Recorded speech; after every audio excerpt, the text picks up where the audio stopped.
finest wool from the Highlands. Get your tartan here. Swords and dirks, sharp as a Scots wit. Resist the corruptions of the crown. The Lord's my shepherd, I'll not want, he makes me dance. Stop scrolling right now. What if I told you there was one city in 1670s Britain that looked the English king in the eye and said, no, we will not become English. Not through war, not through violence, through something the English couldn't conquer. An identity so strong it made their entire culture attempt at domination completely powerless. This is Edinburgh in 1670. And what the Scots created here was so culturally indestructible that 350 years later, Scotland is still Scotland. Here's what nobody tells you. After the English Civil War, London thought they could turn all of Britain into one English nation. They tried to erase Welsh culture, Irish culture, and Scottish culture. Wales bent, Ireland bled. But Edinburgh said no. And what I'm about to show you is going to blow your mind about the power of cultural resistance. Picture this defiance. Every day English officials arrive in Edinburgh trying to make Scots act English, dress English, speak English, think English. Every day Edinburgh responds by becoming more Scottish. More Highland traditions, more Gaelic culture, more distinctive architecture, more unique customs. The harder England pushed for conformity, the more fiercely Edinburgh embraced Scottish difference. What I'm about to show you is the most beautiful act of cultural resistance in European history. But more than that, how one city proved that identity is stronger than political power. Culture is more lasting than conquest. Edinburgh Castle sits on an extinct volcano. And that's not an accident. It's a perfect metaphor for Scottish resistance, built on rock so solid that no English force could move it, rising so high that no English authority could overlook it. Every morning English administrators wake up and see Edinburgh Castle looming over them, reminding them they're in Scotland, not England. And every morning Scots wake up and see their castle still flying Scottish colours, reminding them they're still free. Walk down Edinburgh's Royal Mile in 1673. This isn't just a street. It's a declaration of independence. Every building designed in distinctive Scottish style that refuses English architectural influence. Every shop selling Scottish goods that reject English commercial domination. Every tavern serving Scottish food while speaking Scottish tongues. Here's what's genius about Edinburgh's resistance strategy. They don't resist English rule through rebellion. They resist through cultural superiority. Highland clan traditions that make English customs look boring. Scottish intellectual achievements that make English scholarship look primitive. Presbyterian religious practices that make English Anglican ceremonies look spiritually empty. They prove Scottish culture is simply better than English culture.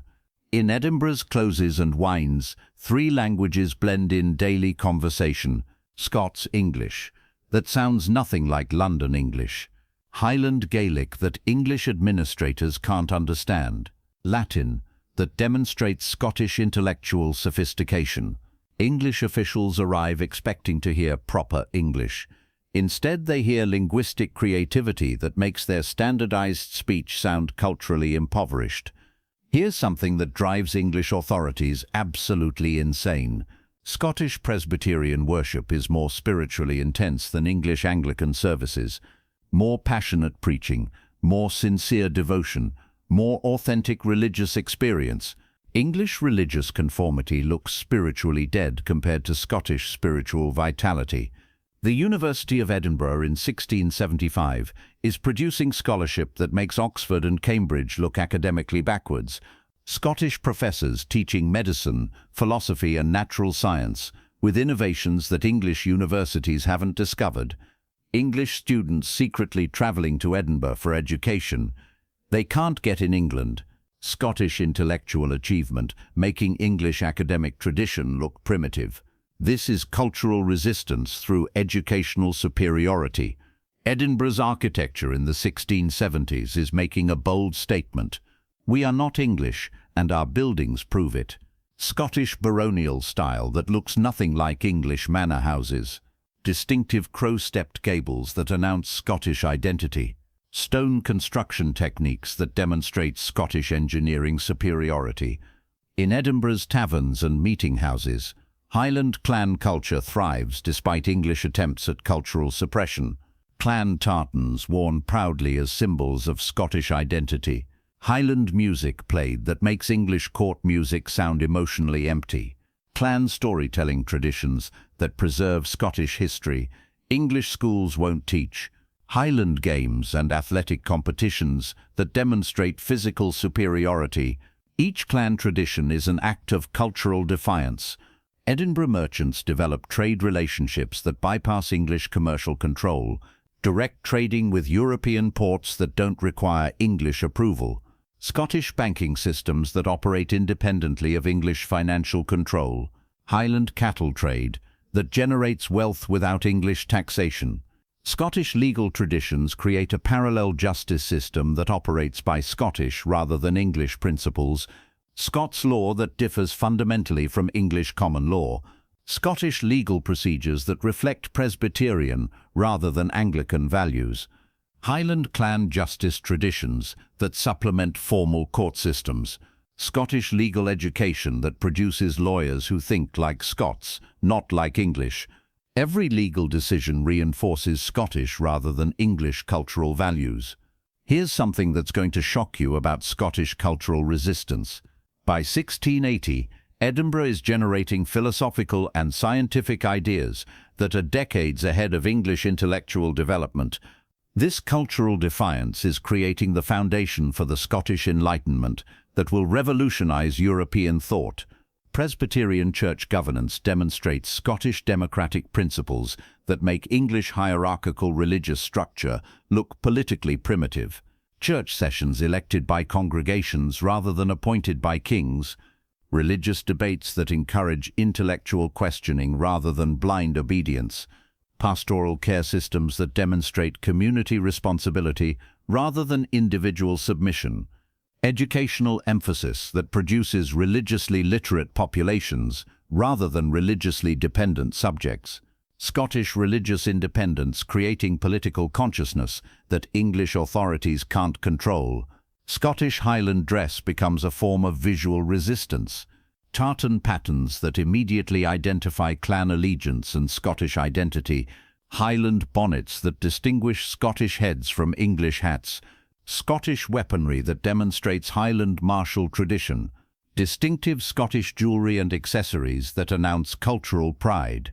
Scottish traditional music creates emotional experiences that English court music can't match. Highland bagpipe music that stirs Scottish souls while confusing English ears.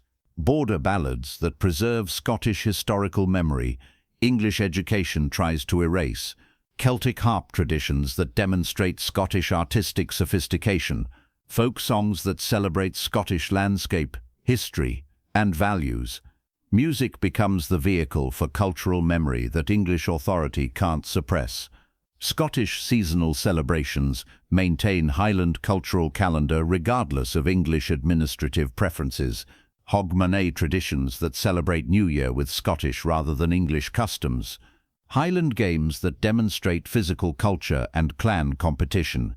Harvest festivals that connect Scottish communities to Scottish land.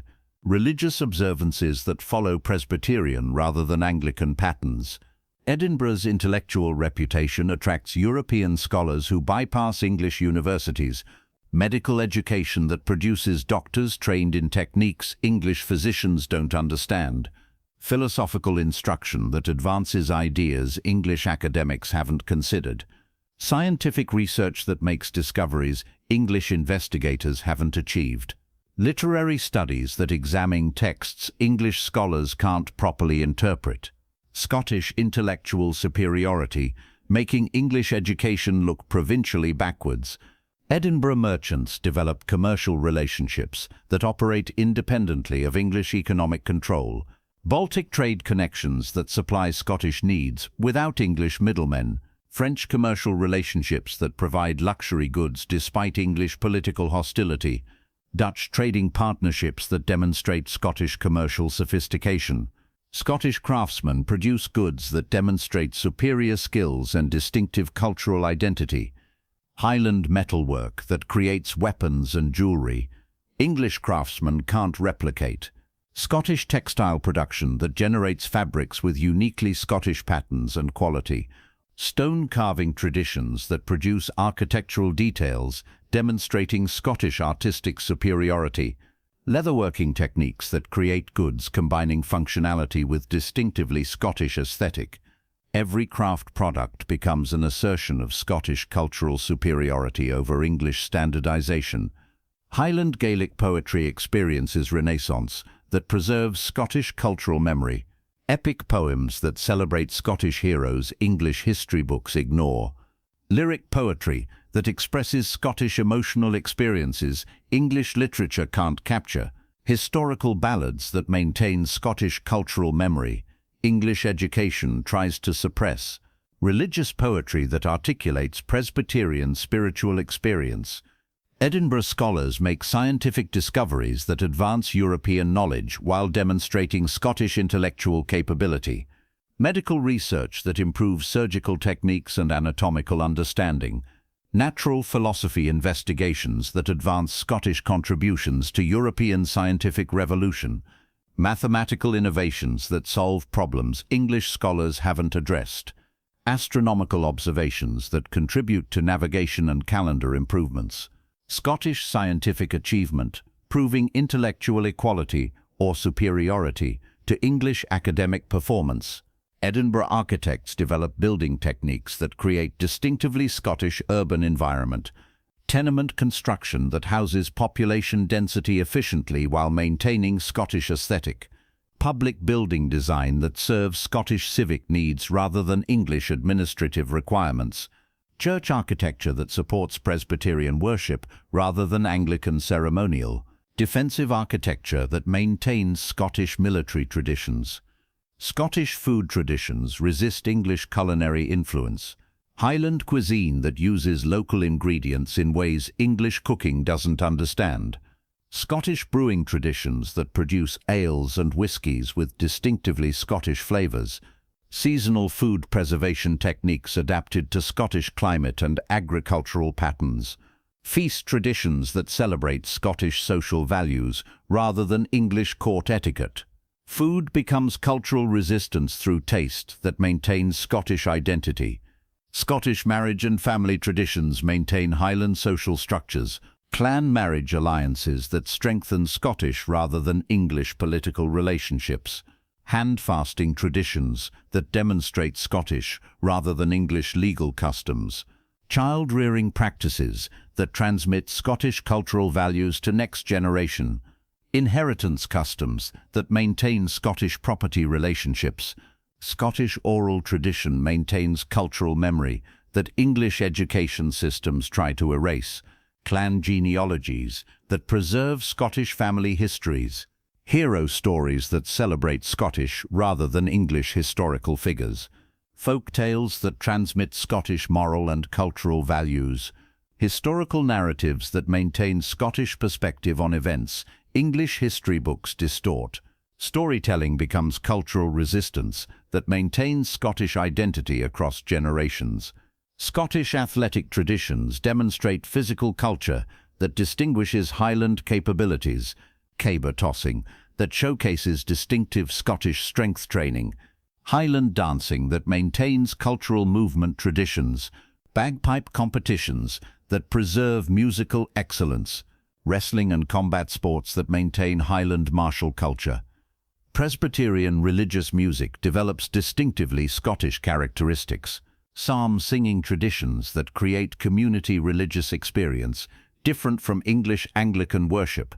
Religious ballads that express Presbyterian theological understanding.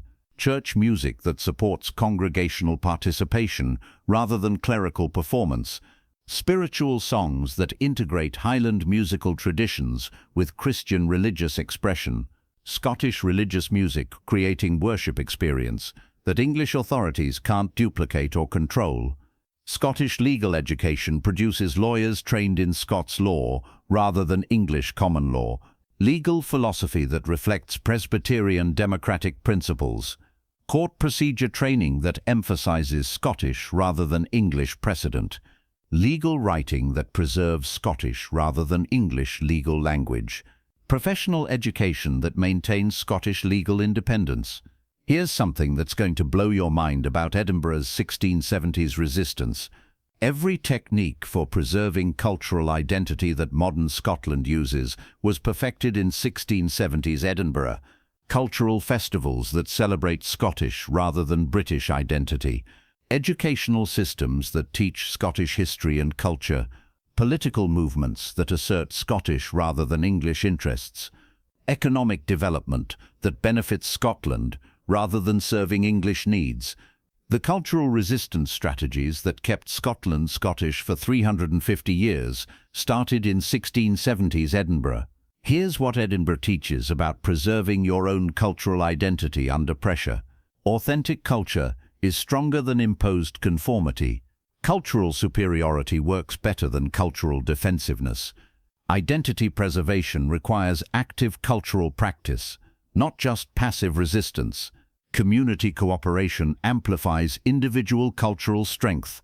Edinburgh's successful resistance proves that cultural identity survives political conquest when communities actively practice, rather than just passively preserve cultural traditions. Cultural superiority replaces cultural defensiveness as resistance strategy. Educational, religious, and artistic institutions maintain cultural transmission. Economic independence supports cultural independence. Political control is temporary, but cultural identity can be eternal when communities choose to maintain it. Standing in Edinburgh today, you can still feel the power of their cultural resistance strategy. Walk down the Royal Mile and experience urban architecture that still announces Scottish rather than English identity. Tour Edinburgh Castle and understand how physical symbols maintain cultural memory. Visit Scottish institutions and witness educational, religious and legal systems that preserve cultural distinctiveness. But in 1675, this wasn't tourism. This was proof that cultural identity is stronger than political power, that authentic tradition defeats imposed conformity, that communities united around shared identity can resist any external pressure. Here's the ultimate truth about Edinburgh's Highland resistance. They discovered that the best way to defeat cultural conquest is not to fight it directly, but to demonstrate cultural superiority so convincingly that the conquerors begin to doubt their own cultural value. English administrators arrived in Edinburgh expecting to find primitive Highland culture they could easily replace with superior English civilization. Instead, they found Scottish culture so intellectually, artistically, spiritually, and socially sophisticated that many English visitors left questioning whether English culture was actually superior at all. That's why Scotland is still Scotland 350 years later. Not because they fought English rule, but because they proved Scottish culture was worth preserving. The Highland capital that defied English rule taught the world that authentic cultural identity defeats imposed political identity every time, that community resistance creates lasting cultural strength, and that the most powerful revolution is the revolution of the spirit that refuses to surrender what makes life meaningful. That's all for our journey through Defiant Edinburgh. But remember, every time you choose authentic culture over imposed conformity, community identity over individual assimilation, you're using resistance strategies perfected by Highland Scots who kept their culture alive under impossible pressure. If there's another moment when cultural identity defeated political conquest, another community that preserved authentic tradition against impossible odds, let me know in the comments. Because Edinburgh's lesson isn't about Scotland or England. It's about the eternal human truth that authentic identity is stronger than artificial authority, that cultural community creates lasting resistance, and that the most powerful victory is the victory of the soul that refuses to surrender what makes life worth living.